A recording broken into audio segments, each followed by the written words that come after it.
Que dia é hoje?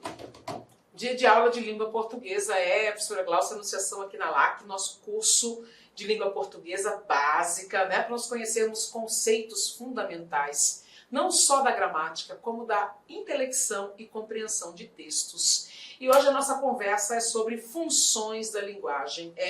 Essa percepção tão importante para nós analisarmos os textos, as questões dos nossos concursos, né? Então vem, não percamos tempo. Vamos falar do seguinte, observem aqui, o que nós temos? Para entender a função de linguagem, nós precisamos antes falar sobre o processo da comunicação. O que é a comunicação? Bom, já dizia Chacrinha, quem não se comunica se estrubica. Você se lembra disso? Do velho guerreiro. Então, nós precisamos, por meio da comunicação e por meio de uma linguagem específica, a linguagem nada mais é do que o conjunto de simbologias que nós vamos usar, né, de signos linguísticos, os signos visuais, que nós vamos usar para estabelecer a interação com o outro, ou com os outros, como queiram. Então existe essa correlação entre comunicação, linguagem e interação. E eu vou estabelecer regras, eu vou estabelecer normativas, eu vou estabelecer intertextualidades, eu vou estabelecer intencionalidades, eu tenho que me pautar, aliás, na minha intenção para eu poder estabelecer a comunicação. Para que haja a comunicação, primeiro, eu preciso que haja quem queira se comunicar. E quem quer se comunicar precisa ter um público ao qual ele quer atingir, ou uma pessoa ao qual ele quer atingir com o seu pensamento. Ele vai mandar esse pensamento é a sua mensagem. Como é que a minha mensagem vai chegar até você? O que eu vou usar para a minha mensagem chegar até você? E mais, você vai ter que entender a minha mensagem, senão eu não posso dizer que houve comunicação. Tá? Então vejamos, na comunicação eu preciso usar um código específico, eu preciso da interação, então eu preciso que haja o outro, né? a inter-relação aqui, para a transmissão de mensagens. Bom, mas para eu transmitir a minha mensagem para você, primeiro eu tenho que ter uma mensagem, certo? Além disso, eu preciso ter uma intenção. Qual é a minha intenção com essa mensagem? Eu quero instruir as pessoas, eu quero emocionar as pessoas, eu quero revoltar as pessoas. Não, eu quero só puxar papo com as pessoas, não importa o que, viu? Eu quero convidar as pessoas, eu quero produzir conhecimento para as pessoas. Tudo isso é intenção. E baseado na sua intenção, você vai usar uma estratégia, você vai usar um recurso para que a sua mensagem chegue de forma mais efetiva ao seu interlocutor, ao receptor da sua mensagem. E é aí que nós vamos começar a estudar as funções da linguagem pelos processos, aliás, pelos elementos da comunicação. Então vem cá. Para que haja comunicação, primeiro a gente precisa de uma situação, né? A situação comunicacional. Eu preciso ter um assunto, eu preciso ter um contexto, eu tenho que ter uma referência. Opa, então, elemento aqui, referente barra contexto. Quando você vê lá na questão, referente barra contexto, eu preciso que você se lembre, é o assunto, é a situação. É o quê? Que situação? Que assunto? É a política. É a questão racial. Então, uma habilidade que nós temos que desenvolver é a nossa capacidade de ler um texto compreendendo qual é a questão social, qual é a questão filosófica, qual é o âmbito, qual é a área do conhecimento. E isso passa muito pelo nosso repertório, de reconhecer no texto o assunto, né? Então tem uma pergunta de interpretação de texto que é fundamental. De que se trata o texto? O que é esse texto? Do que ele vai falar? Né? É fundamental a gente reconhecer isso imediatamente, porque a gente já tem o referente, a situação, o assunto. Tudo bem? Então, isso quando nós estamos analisando o texto do outro. E quando nós estamos produzindo o texto? Nós também temos que levar em consideração o contexto de produção. Tá? Em seguida, temos nós, os emissores, ou os autores dos textos como emissores. Então, o emissor, o produtor, o escritor, o falante, o enunciador, né? Que vai mandar a mensagem. E aí nós temos a mensagem, que é o texto em si. Esse texto vai chegar ao receptor, ao destinatário, leitor, ouvinte, enunciatário, interlocutor, né? Essa mensagem estará em um código. Esse código pode ser verbal ou não verbal. Tá? Esse código pode ser uma cor, esse código pode ser um som, esse código pode ser um idioma. Tá? Como é o código? Qual é a linguagem que eu vou usar? Verbal ou não verbal? Dentro desse conceito de verbal ou não verbal. E aí nós temos o canal. O que é o canal? O canal é o meio de comunicação. É o veículo. É o que eu vou usar para mandar a minha mensagem codificada para o meu receptor decodificar. Então eu posso ter o quê? Um telefone, um WhatsApp, eu posso ter um rádio, eu posso ter um SMS e eu posso ter as ondas sonoras que vou fazer, né? Vão levar o som da minha voz codificada no meu idioma até o ouvido do outro, né? Então vejamos. Aí nós vamos nos preparar para falar das funções da linguagem, observando esses elementos da comunicação. Tá, eu vou voltar aqui rapidinho. Ah não, aqui já tem, aqui a gente consegue. Vem cá. Funções da linguagem são recursos de ênfase que atuam segundo a intenção, viu? A intencionalidade é importante.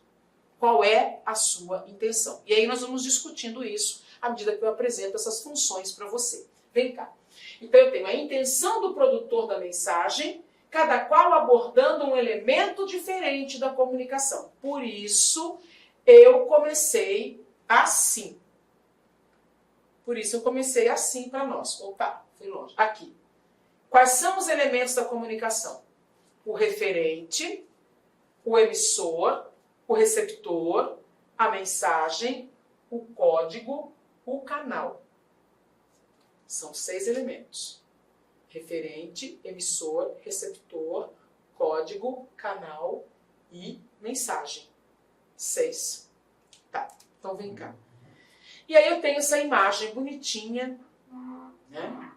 Aqui eu tenho 3 pessoas. Repare que uma está fora, né, da relação ali. Então, as funções de linguagem, elas são referencial, emotiva, fática, conativa ou apelativa, poética e metalinguística. Se eu quero falar de mim, eu tenho uma intenção e eu vou usar uma determinada estratégia, eu vou usar determinados elementos no texto para falar de mim. Porque eu quero que você saiba o que eu penso, o que eu acho, como eu me sinto. Se eu quero falar de outra pessoa, né, ele quer falar sobre ela, ele quer falar sobre ela, sobre a outra garota, ou sobre uma outra perspectiva da garota. A garota passa a ser o assunto, ou seja, eu não posso falar de mim para me referir a ela, eu vou falar dela, já que o meu objetivo é produzir conhecimento sobre ela, viu? Então, dependendo da minha intenção, eu vou usar uma estratégia focada em um dos elementos da comunicação. Não estou entendendo, Glaucio? Tá, então vem. Se eu produzo um texto focado num assunto, eu vou falar sobre... eu vou falar sobre as variantes linguísticas. Não, isso aí seria metalinguístico. Eu vou falar sobre o poder de um perfume. Eu vou falar do poder de um perfume. Eu vou produzir conteúdo, eu vou focar na produção de perfume, eu vou focar, por exemplo, nas notas, né? Se é que eu posso usar esse termo para me referir à fragrância. Eu vou falar da importância do perfume para o mercado, né, e dos valores de preços e do alto poder de sedução que o perfume pode ter. Então eu foco no perfume. Se eu estou focada no assunto, a função chama-se referencial. Tá. Não, Glaucio, tudo que eu falo é eu. Eu, meu, mim, pra mim, me, este. Tudo que eu falo passa ou perpassa pelo que eu acho, pelo que eu sinto, pelo que eu sei, pelo que eu conheço. Então você vai perceber que o assunto é você. né? Eu sou o assunto. Ah, se eu sou o assunto, o emissor está em foco. Função emotiva. Se o receptor está em foco, eu estou muito ligada em você, trazendo você para o texto o tempo todo. Agora, por exemplo, eu estou aqui produzindo conhecimento com função referencial focada no nosso assunto, mas eu estou focada em você também. Eu quero vender meu peixe para você, eu quero que você acredite no que eu estou falando. Então, de alguma forma, eu estou tentando convencer você a aceitar o que eu estou colocando, aceitar ou acreditar em mim. Estou focada em você. Função apelativa ou conativa, é lógico que neste momento, no nosso contexto aqui, ela é bem baixa, ela não é predominante. Aqui meu objetivo principal é falar de língua portuguesa. Então eu estou focada no código língua, né, na linguagem, e eu estou focada no assunto. Mas de alguma forma eu também estou tentando te convencer. Então veja, um texto ele vai ter várias funções porque ele tem vários objetivos, dependendo da parte do texto, né? Tem um momento do texto que eu sou referencial, tem um momento do texto para você lembrar o seguinte: embora existam 6 funções da linguagem, um texto nunca tem uma função só, tá? Vamos continuar. Função, os 3 principais. Eu, tu, ele, ok? Eu, tu, ele. Eu, emissor, função emotiva. Tu barra você, tu ou você, é o meu receptor, função conativa ou apelativa. Ele, ela, eles, elas, é o assunto, função referencial. Essas são as 3 funções de linguagem focadas nas pessoas do discurso. Tá. Aí nós temos outras funções. Função metalinguística, que é a função que vai focar na linguagem. Qual é o código que você está usando? É um código verbal? É um código não verbal? É um código cinematográfico? É um código propagandístico? Qual é o código que você está usando? E esse código vai começar a interagir com os elementos de construção do próprio código. Tá? Função poética. Olha que coisa mais linda, mais cheia de graça. Não é uma função fática primeiro, que apareceu ali primeiro. A função fática foca o canal. A função fática é aquela, para focar no canal, significa que eu vou ficar tentando manter a comunicação o tempo todo. A palavra-chave da função fática é a interação, a comunicação, tá? E a função poética, que é focada na mensagem. Como é que eu vou fazer essa mensagem? Não é o que eu vou dizer, é como eu vou dizer. Com frescura ou sem frescura? Com rispidez ou sem rispidez? Com palavras bonitas ou com palavras objetivas? Viu? A maneira, eu fico preocupada em como eu vou manipular o outro por meio da minha linguagem. Mas vem cá, que agora vamos trazer um quadro geralzão. Olhem lá. Funções da linguagem. A função, vou até pegar a vermelhinha, vamos ver se a vermelhinha está ok. Vou pegar a azulzinha, eu gosto mais da azul. E a pretinha, tá, vamos de azul. Reparem aqui, as funções da linguagem são emotiva, poética, apelativa, metalinguística, referencial e fática. E pelas setinhas, você vai perceber, por exemplo, a função emotiva é focada no emissor. A função poética é focada na mensagem. A função conativa ou apelativa é focada no destinatário. A função metalinguística é focada no código. A função referencial é focada no contexto. E a função fática é focada no canal. E a partir de agora, nós vamos estudá-las uma a uma. Então, vem cá. Função referencial ou informativa.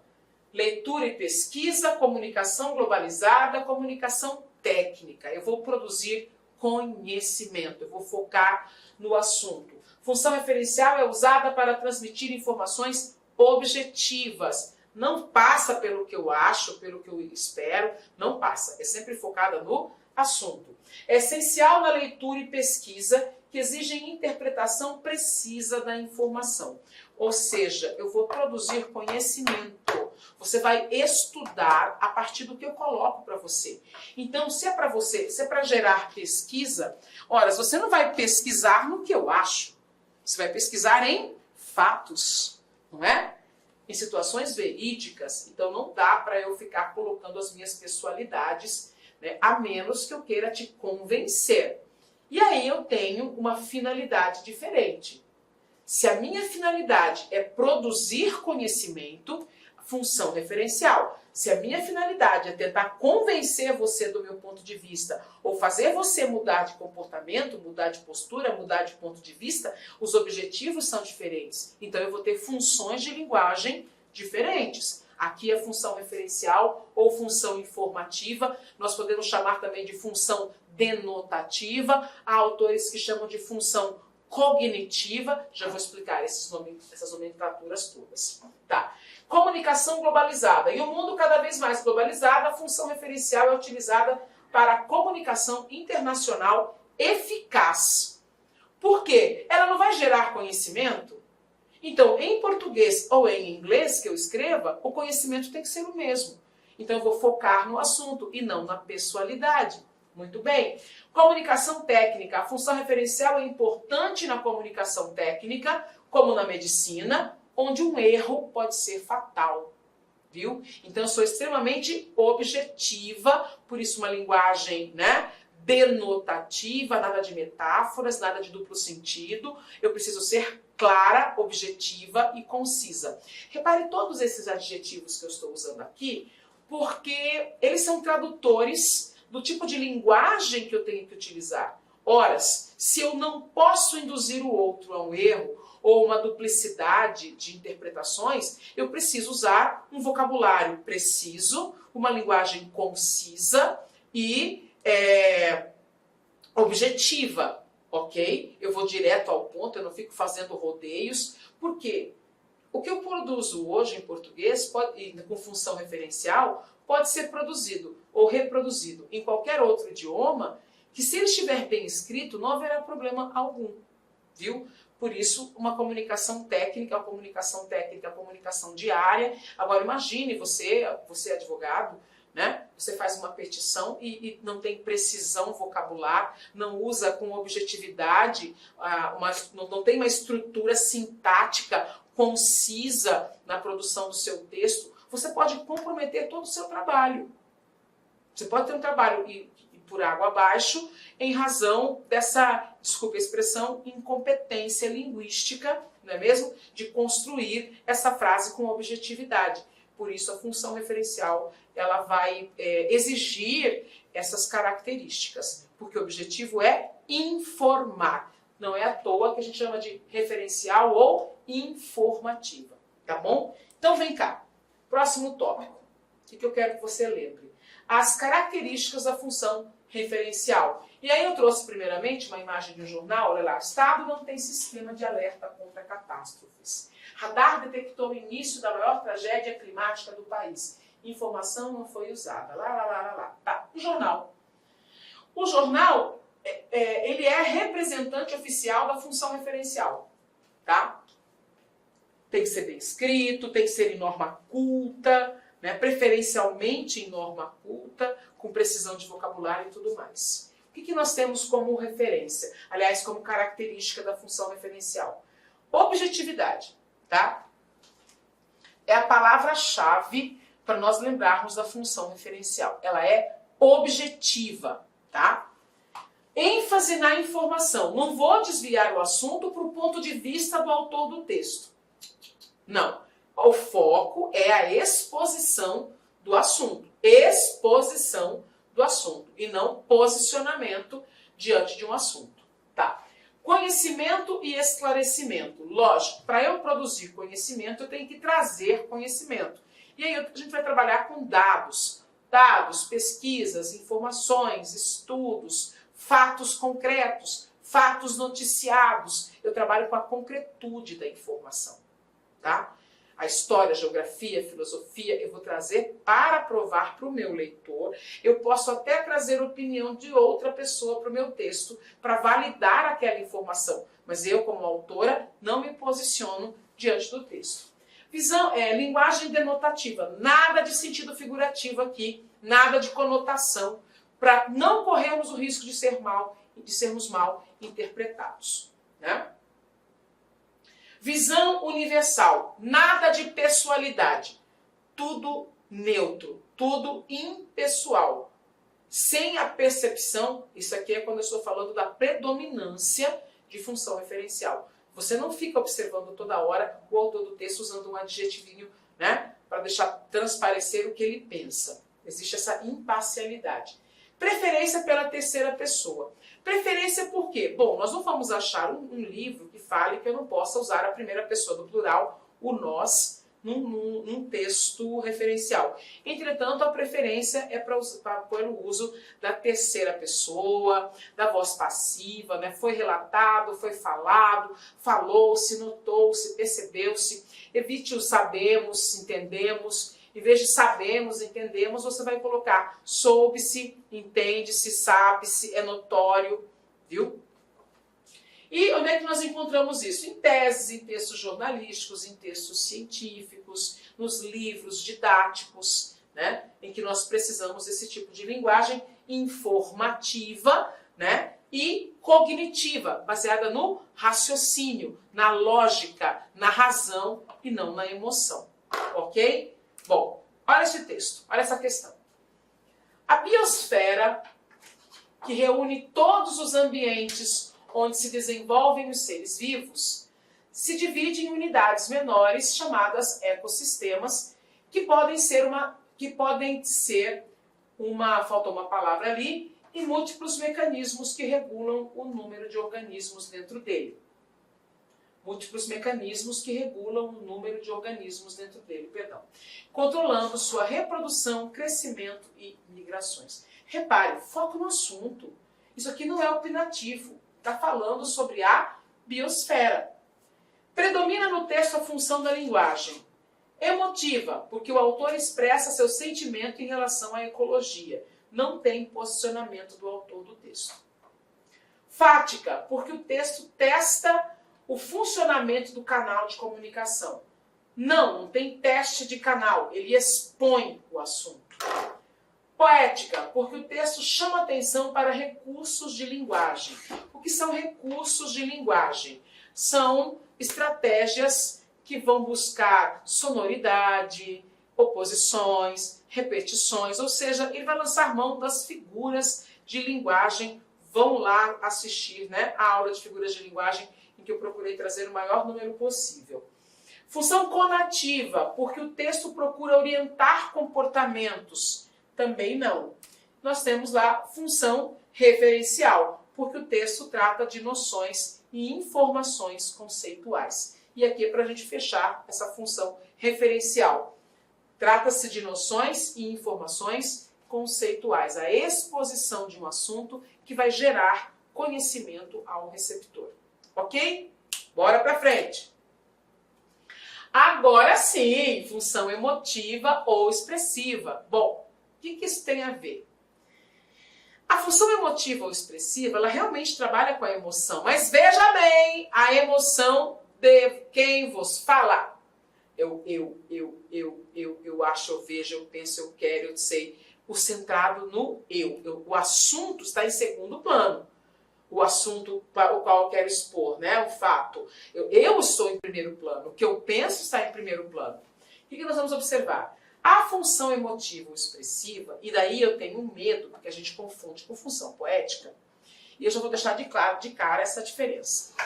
A diferença entre a função emotiva e a função poética é que na função poética não precisa ter o eu, a minha pessoalidade explícita no texto.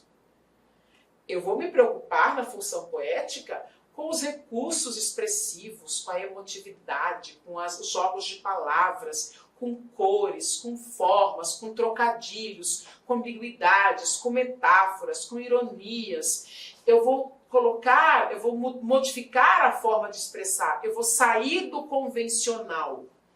Eu vou romper a lógica da tradição na maneira de falar com objetividade para poder manipular a linguagem. Tá? É diferente da função emotiva, porque a função emotiva eu quero mostrar para o outro qual é a minha emoção, qual é a minha visão de mundo. Tá? É possível ser emotivo e poético no mesmo texto, sim, mas eu não preciso ser um para ser o outro. Veja só, nas formas artísticas, né? A função emotiva ou expressiva é uma função também é encontrada em diferentes formas artísticas, como música, poesia, acabei de falar, porque trabalha de alguma forma com a emoção. Comunicação pessoal, a função emotiva é usada para comunicar emoções pessoais, expressar sentimentos, por exemplo, em uma carta de amor, né? Então eu preciso que você lembre, emotiva ou expressiva trabalham as impressões pessoais do autor do texto. É você se colocando no texto, mostrando como você enxerga o mundo, como você se relaciona com as coisas do mundo. Tá. E nas mídias sociais, precisamos falar sobre isso, por quê? Porque existem gêneros textuais digitais hoje em dia, e aí nós nos colocamos bastante. Então, quando a gente fala, por exemplo, em emoji, emojis são recursos expressivos dos textos digitais, dos gêneros digitais, né? E os emojis, eles traduzem a emoção de quem manda o emoji. Ah, aquela carinha ali, eu já sei que você está triste. Se eu mando uma carinha sorrindo, né, eu estou feliz. Se eu mando, dependendo da carinha que eu mando ali no emoji, a outra pessoa vai entender como eu reagi.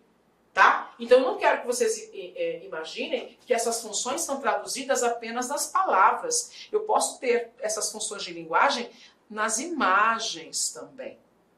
Tá? Por quê? Porque perpassa a minha intenção. E a forma como eu me comunico pode ser verbal ou não verbal. Tá?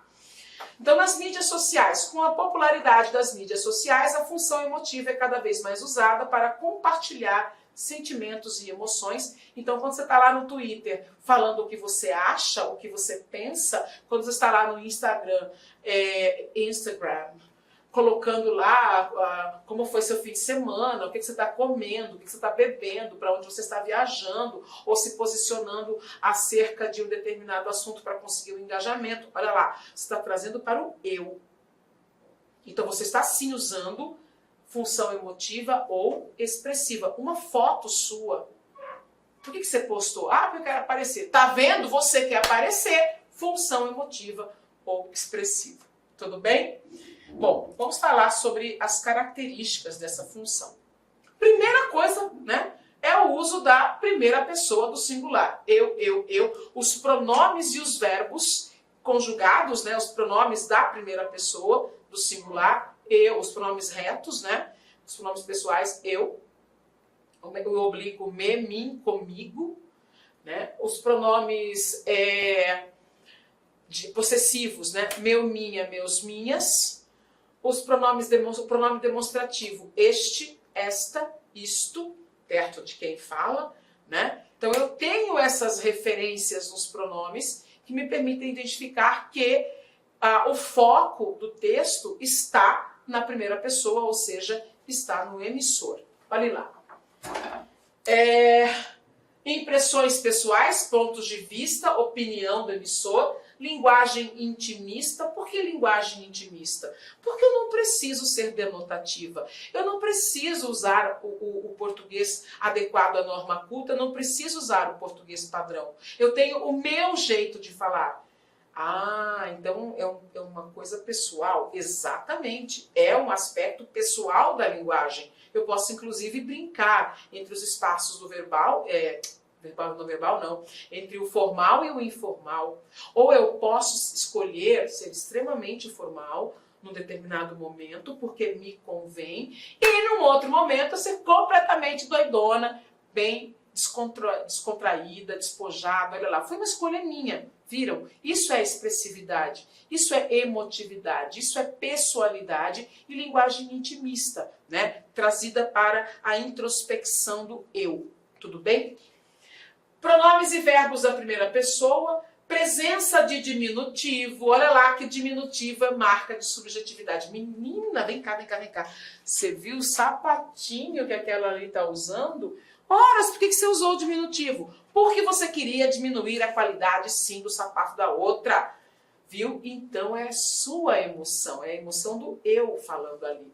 Aumentativo também. Cara, você viu, tô afim, eu comprei um carrão. O que eu comprei um carrão? É um carro grande necessariamente? Não, eu posso dizer que é um carro caro, um carro de super luxo. Olhem só como o aumentativo e o diminutivo no texto eles vão modulando, né? estão fazendo modalizações, vão trazendo impressões pessoais para o texto. Tá. Interjeições. Ai, menina, nossa! Eu vou mostrar o susto, a alegria, a tristeza. Ih, você fala, ih, quer dizer que eu não gostei. Olha lá, eu tenho essas marcas linguísticas no texto que vão permitir que o leitor entenda o que o autor está querendo dizer, o que o autor pensa. Né? Eu já não tenho um texto meramente construtor de conhecimento, porque agora eu sei como o autor do texto se sente ou como o que ele pensa acerca do assunto. Então eu não estou só focada no assunto, o assunto caiu para segundo plano. Exclamações, interrogações, adjetivos valorativos, saiu valorativos, né? Isso aqui é um V, tá? Isso é valorativo. Então, por exemplo, se eu falo que esta sala é arejada, ninguém vai discordar disso, a sala é arejada. Mas se eu falo assim, olha, essa sala é agradável. Se eu falo que essa sala é agradável, eu estou falando a minha percepção. Então, se eu chamo a sala de arejada, estou dizendo que ela é clara, que ela é ampla, que ela está limpa, né, que tem ventilação. São características inegáveis. Mas se eu falo que ela é agradável, eu estou colocando o meu ponto de vista acerca da qualidade, da característica da sala. Isso é um adjetivo valorativo. Quando eu me refiro a alguém, falo, olha, fulano é inteligente, é o que eu acho. Não necessariamente ele o é.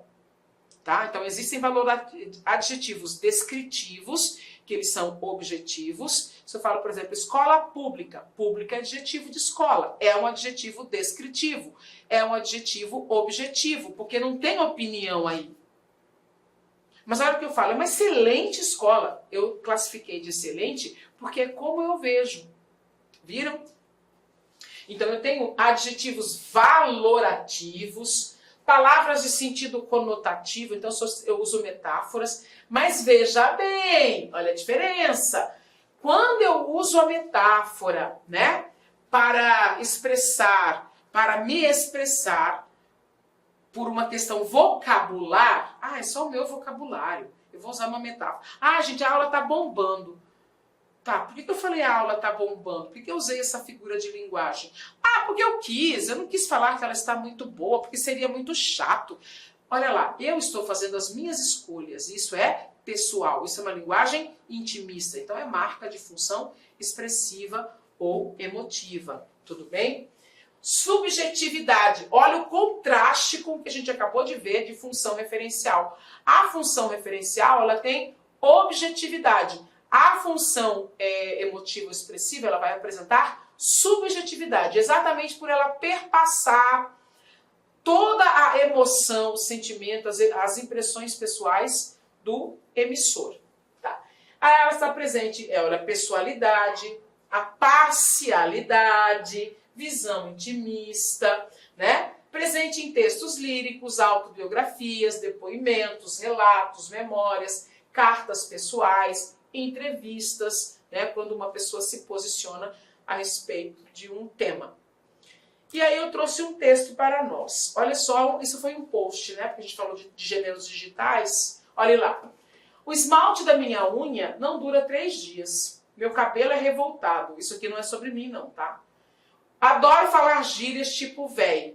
Minha pele não é perfeita e não consigo ser discreta. Sou dramática, louca, estressada. Canto mal, sou chata, brincalhona, sarcástica, carinhosa, mas consigo ser feliz. E quer saber de uma coisa? Isso para mim é mais que suficiente. Olha esse texto com função emotiva ou expressiva. Ele é uma pessoa se posicionando acerca dela mesma. Ela faz uma apresentação dela, do que ela é, do como ela vê o mundo, de como ela se vê. Ela usa a primeira pessoa, eu, meu. Viram? E aí eu tenho, neste texto, fortemente a presença da função conativa ou expressiva. Tudo bem? Indo para frente, vamos resolver uma questão que mostra essa função de linguagem. Assinale a alternativa em que os termos em negrito do fragmento citado não contêm, né, entre o ou os, né? Por isso que aqui está o acento agudo ou acento circunflexo. Não contém ou contém traço ou traços da função emotiva da linguagem. Então, opa, onde é que a linguagem é objetiva? Olha só. Os poemas, infelizmente, não estão nos rótulos de embalagens nem junto aos frascos de remédio. A leitura ganha contornos de cobaia de laboratório quando sai sua significação e cai no ambiente artificial e na situação inventada. Outras leituras significativas são o rótulo de um produto que se vai comprar, os preços do bem de consumo, o ticket do cinema, as placas do ponto de ônibus. Ler e escrever são condutas da vida em sociedade. Não são ratinhos mortos prontinhos para serem desmontados e montados picadinhos. Muito bem. Na letra A, observe que nós temos infelizmente, e infelizmente é uma palavra com valor discursivo valorativo, né? Infelizmente é minha opinião. Para reforçar, ainda tem o ponto de exclamação, né? Que a exclamação é uma marca de subjetividade, porque a exclamação é acompanhada de um sentimento, positivo ou negativo, né? Uma alegria, uma raiva. Na letra B, cobaias de laboratório. Observe as aspas. As aspas, neste contexto, significa que eu emprestei um sentido para essa expressão, o sentido real. Ela não foi usada no sentido real. Opa! Então ali é uma marca de subjetividade, porque eu criei uma espécie de metáfora para aquela expressão. Na letra C, rótulo é rótulo de produto realmente. Então a palavra rótulo está sendo usada no sentido real. E na letra D, nós temos o quê? Ratinhos, prontinhos, picadinhos. Nós temos o diminutivo, mostrando essa subjetividade na linguagem. Portanto, a nossa resposta, letra D, onde as palavras foram usadas no sentido denotativo, no sentido literal, no sentido dicionarizado. Beleza? Função conativa ou apelativa. O foco é em quem, Glauci? O foco é no receptor. Por quê? Porque eu quero convencer o meu receptor, convidar o meu receptor, fazer o meu receptor mudar de postura, mudar de pensamento, mudar de ponto de vista, mudar de hábitos. Eu quero criar hábitos na vida do meu receptor. Então vem cá. Visão de mundo. Função conativa ou apelativa? No marketing, na publicidade, na religião, na política. Por quê? Porque são os âmbitos em que nós vamos precisar convencer o outro, tá? Principalmente. No marketing, a função conativa é usada em práticas de marketing para convencer o cliente a comprar um produto ou um serviço. Na publicidade, a função também é frequente em panfletos, outdoors. O objetivo é chamar a atenção do receptor e persuadi-lo a comprar um produto ou a aceitar uma ideia ou a mudar de comportamento. E na política, a função conativa também é presente em discursos onde os candidatos procuram persuadir os eleitores a acreditar neles, né? Na religião também, a persuasão, né? Fazer o outro aceitar a palavra, fazer o outro, não estou dizendo pejorativamente, tá? Estou dizendo a função. Eu faço uma pregação a fim de convencer você a mudar de postura. Então, se eu faço uma pregação, eu vou atingir aquele, no sentido religioso, aquele irmão que está em pecado, por exemplo, e eu quero fazê-lo mudar. Então, eu vou usar a função conativa ou apelativa na linguagem religiosa, tudo bem? E aí nós temos vários tipos de texto, o texto de publicidade, o texto político, o marketing, inclusive o marketing pessoal, né? O texto religioso. Inicialmente eu peço licença para vocês, pois interrompi os seus estudos, mas olha só, essa videoaula é uma videoaula demonstrativa do nosso site Lá Concursos, da nossa professora Glauci de língua portuguesa. E tem um convite especial para você. Você quer continuar assistindo essa videoaula até o final? Você quer ter o material de apoio? Mais ainda, Você quer ter todo o conteúdo produzido, inclusive, nós temos aí alguns módulos ministrados presencialmente pela professora Glauci, então clique aqui embaixo, faça a sua matrícula, nós estamos disponibilizando essa super isolada da professora Glauci, você vai ter acesso aí a 1 ano de conteúdo e todo o material produzido por ela estará nessa isolada aqui da Lá Concursos, então vem comigo, vamos lá, vamos estudar, pode ter certeza que as suas dificuldades de língua portuguesa e interpretação de textos serão sanadas. Professora top de linha. Valeu!